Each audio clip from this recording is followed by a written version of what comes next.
What's up, guys? Jeremy Weiss here with Weiss Tech Hockey, and in this video I've got a quick full ice stretch pass drill. I call it the D-to-D stretch pass, and to be honest with you, my organization, usually I find myself in small area type practices, like station-based practices or half ice practices, and so in the odd occasion that I get a full ice practice, I like to really focus on things that just can't be done in a small space setting.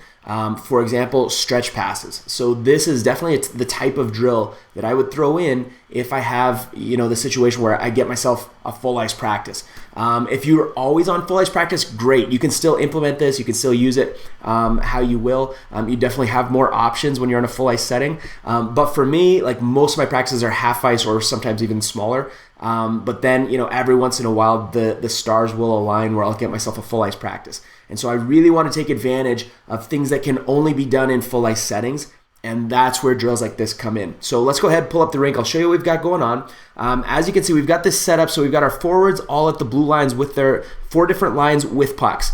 And then I've got a D-man here down below the goal line, or just on the goal line in each end. Now what we're gonna do is both, so diagonal corners are gonna be going at the same time. And I'm gonna show you how this is. So the initial setup of this is gonna be it's a quick pace, D-to-D pass, and then a long stretch pass. So these are we're working on these bigger passing spaces right now. We wanna really use the fullness of the ice on this. We can add a little tweak to this to make it into a one-on-one drill, and I'll show you how that works here in a second. But the initial version of this is, or the first variation of this is just, D-to-D stretch pass, D-to-D, a stretch pass, and then a one-on-0. But we want it to be going at a quick tempo. So here's what we got. To start off the drill, the first player at the front of each line is going to throw down a pass, right? So again, this is like a longer distance pass. So from blue line down the goal line, and then it's a quick little bank pass off the boards. I'll try to represent that well here. And as this is happening, this forward is going to be taking back a little bit of ice and basically coming in, watching, and then as that pass is ready to be made, he or she is coming out of the zone and then busting across. If we had like a circle tool, I would draw a receiving zone in this area right here. We want to receive it right here, cutting across the ice. So that's kind of the idea there. And then of course, this defenseman picks it up and throws a real hard stretch pass there.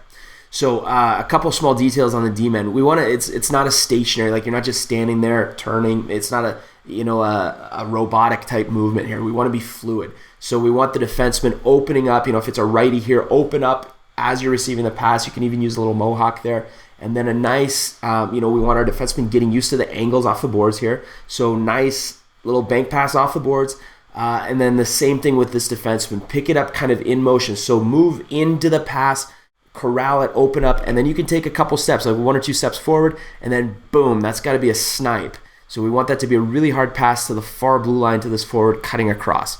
And then of course the forward's going to pick it up and drive in. And these are the types of drills that's really tempting for those forwards to just kind of slow down as they cross the top of the circles, wind up for a big slap shot or something, or start gliding and then try to pick a corner. We want to insist that they keep going at a full tempo. So go, shoot in stride, full speed, shoot, and then get back in the line of the opposite corner. So that would be, or the opposite line. So you get to the back of the line of the opposite line. So that would mean, in this case, coming up to this line here, right? And that's the drill. So let me show you just real quick on the other side. Same idea. So the forward, hard pass down to the goal line. Defenseman corral it, good footwork there. A little bank pass off the boards is nice. Again, open up. It's not stationary robotic movements here. We want to be fluid. So we're going to open up into it, receive it, corral it, and then take 1 or 2 steps up. I'll represent it in this one. Okay, so we'll go like 1 or 2 steps up ice, and then we want to hit that forward who should have timed it out and should be busting across that blue line. Now I should point out, let's just say that one of the defensemen bobbles the puck, or maybe your pass wasn't all that great, or the forward makes the pass but kind of fans on the pass, and so that puck has, it hasn't gotten there. These should be laser beam passes, right? And this is probably a drill you want to save for the older age groups. Pee-wees should be able to do this at the higher levels. If you're like a more beginner level Pee-wee, you won't be able to do this. But Bantams and above should be able to make these passes, like very crisp, very hard passes. But let's just say something happens, right? So the defenseman bobbles it, or the pass is a bad pass, the defenseman had to go get it, or whatever else, or it's a bad bank pass maybe, and this defenseman has a hard time fielding it. So what we want to do then is we need to take back some ice. So this forward is watching, right?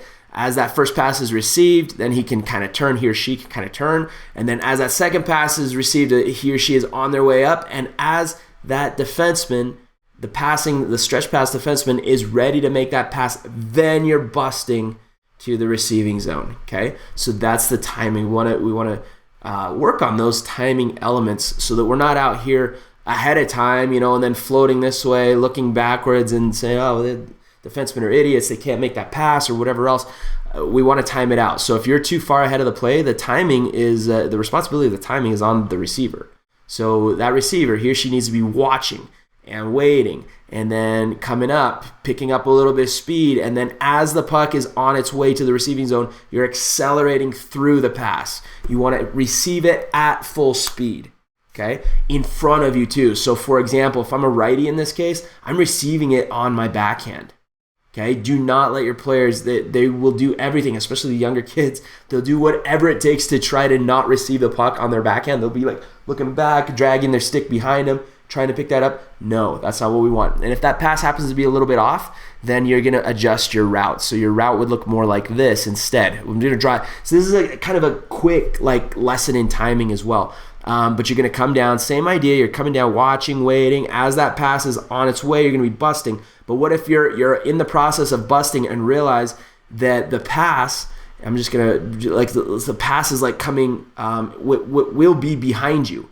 Well, then in that case, you're going to cut into it, pick it up, and then peel back out like this. So your route will look something like that. And if you do it right, then you don't even have to actually slow down. You've just adjusted your route. Let me clean that little line here up just a tiny bit because it got a little bit sloppy. Okay, so it'll look something like that. And you'll still be, because I'm a righty, so I'm thinking in terms of right-handed on this one. So I'm going to cut into it. I'm still going to receive it. I'm going to cross my hands over, receive it in front of me, and then turn up ice as I receive that puck. So it's adjusting your skating direction, your skating route, to be able to pick that puck up still in stride, even though it would have been behind you. So forwards, you're watching, making sure that you're paying attention to whether or not the defenseman bobbled the puck, where that pass is coming, and then of course, let's just finish out the drill. That snipe comes. If it's going to be behind you, you cut into it, pick it up, and then drive. Now, as this stretch pass is being made, we don't want to waste any time. Now, immediately, the next line is going to go, and I actually drew this. I drew this wrong. He came actually back to the front of the line, so he would come to the back of this line, right? Okay, that's where he should be. He or she. Okay, so we don't want to waste any time. So as this stretch pass is being made, now the defenseman pivots back, and so he or she is backing up, and then you're going to have this forward. As soon as that pass is made and that defenseman has looked up to receive the pass, this next forward on each line is, boom, fire a hard pass down. Same thing over here, hard pass down, and the drill repeats itself going the opposite direction.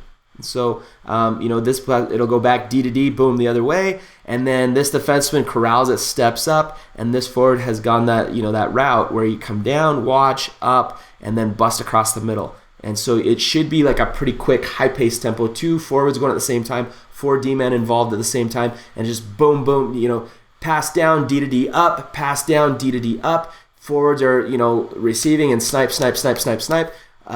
It's a great high-tempo drill if you got the right group of players for it. But if you're, sloppy and missing passes or being lazy, then yeah, it's going to take you all day to get through your reps, and it's not going to be the same type of fun drill that it could be.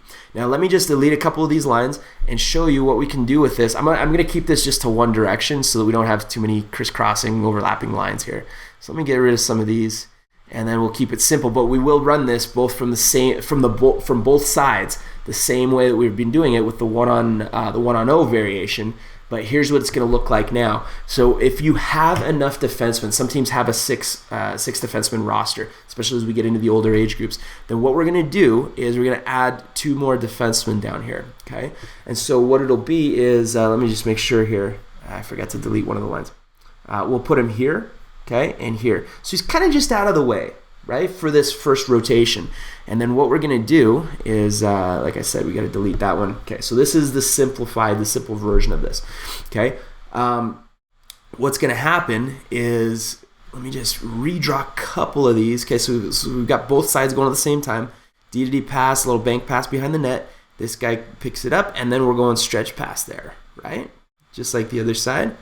Okay, now what's going to happen here is as this defenseman, so he or she, like we said, take a couple steps up with it, make that stretch pass, and then what we want them to do is actually get out here and close that gap on the incoming forward from the opposite line. And it's going to take, it takes a sprint. It's got to be a full speed sprint to get out there, close the gap, and then play the one-on-one properly. But assuming you take a couple steps out, right? So maybe you get out to, kind of in and around the dot area, then you don't have that much room. Like, it's not that far to go. So but it's got to be quick. Like, it's boom, boom, boom. Take a step out, boom, hit that pass, and then close it. Full speed sprint, close it, okay? And then the same thing over here, right? As this pass is made, this defenseman's going to come out, close the gap. Oh, I drew the wrong kind of arrow there, but that's all right. We've got the ability to change that just right here on the fly, okay? And then we go back to this, and he or she will be backing up, playing the one-on-one. So close that gap. So take a couple steps out, boom, hit that pass, close the gap, and back it up, playing the one-on-one. Now, that's why we have our next defenseman. As soon as this defenseman leaves his or her spot, the next one comes in and fields the pass from the opposite side. Okay, same thing over here. This one comes in, fields the pass from the opposite side, boom, D to D, and then this guy takes a step or two out and then closes the gap and comes in. And the one defenseman who just finished will come back over and fill this one spot. So you're alternating which side you're going on. It works really well. It's a good rotation, works just fine. But like I said, this is kind of a mature type drill. This is one that everybody's got to be on the ball and making good crisp passes, focusing and paying attention in line, making sure they go back to the right side. But if you do it right, and the forwards are switching sides, everybody will get a good opportunity to go from either direction, fielding those stretch passes on both their forehands and backhands, always in front of the player, as well as the defenseman will have the opportunity. As we're doing this rotation, they'll be playing the one-on-ones coming out from from right to left, and then also from left to right. They'll be having opportunities to open up and field, make those bank passes. Stretch passes from the right side, stretch passes from the left side, and they'll have an opportunity. Everybody has the opportunity to do it from all directions, and it's a very all-encompassing, it's a really fun drill. And so this is, like I said, these are the ones that I'm using, types of drills that are this type of drill. Always, every time I get a full ice practice, I'm going to do something like this for the majority of the practice. Like, not just this drill, but I'm doing drills like this if there's a way, I haven't figured it out yet, but in my opinion, it's pretty much impossible to work on this full, goal line to blue line stretch pass in a small space setting. You just can't do it. So there are elements of timing and elements of giving and receiving those long, hard passes that players just aren't having the opportunity to work their reps in if you're doing the majority of your practices like half ice or station-based practices. So whenever you get the chance, let them have the opportunity to field these stretch passes, because it works really well. There's the timing elements, the physical elements of giving and receiving those passes, and then just angling and body positioning, being able to maneuver your skating patterns, skating routes to pick up passes that may be a little bit behind you or maybe in front of you, adjusting your route based on how it needs to be. So hopefully this drill helps. Again, D to D stretch pass, that's what I'm calling this one. If you like this one, go to weisstechhockey.com. I'll put a link, if you're watching this on YouTube, I'll put a link in the description so you can go straight to it. You can grab the printout, bring it to the rink with you, and start using this one in your practices whenever you get a full ice opportunity. So hopefully that helps. We'll be back again more with more of these drills and skills and different videos and things like this that'll help you to improve your coaching and improve your team.